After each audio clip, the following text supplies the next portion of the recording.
कटे ना रतिया निंदिया ना आवे हो।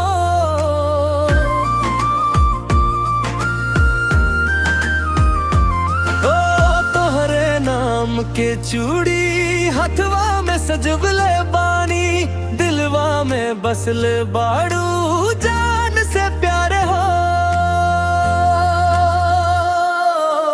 तोहरे बिना ए सजना मनवा न लागे हो, दिनवा कटे ना रतिया निंदिया ना आवे हो।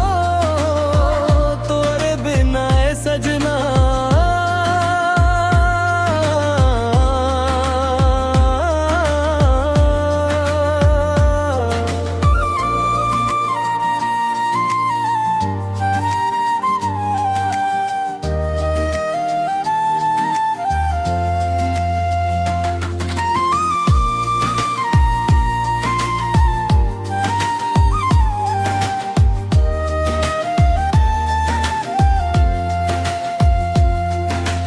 जब से देखनी तोहरा के हो गईल दिल दीवाना। तोहरे अखियां के जादू मारल मन मस्ताना।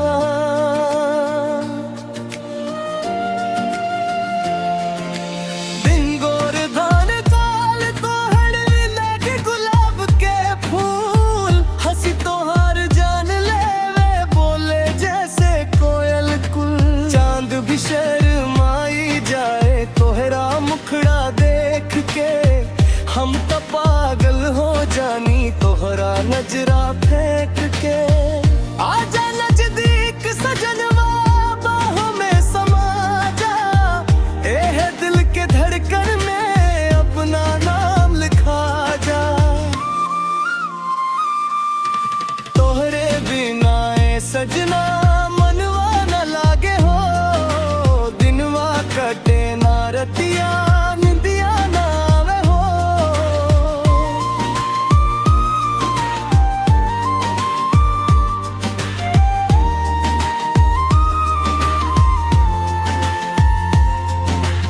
सावन के फुहार जैसे भी जावे तोहार बात, होठवा पे नाम तोहर दिलवा में दिन रात।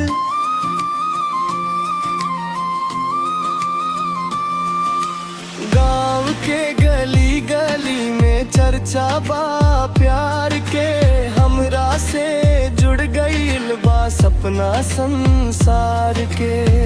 पायलिया के छन छन कानवा में गूंजे, तोरे संग बितावल पल दिलवा में सूझे। मेले में घूमे चली हथवा पकड़ के, दुनिया के भूल गई तोहरा से जुड़ के। नदिया किनारे बैठ के बात करी रात भर, तारन के छाँव में देखी सपना सुंदर।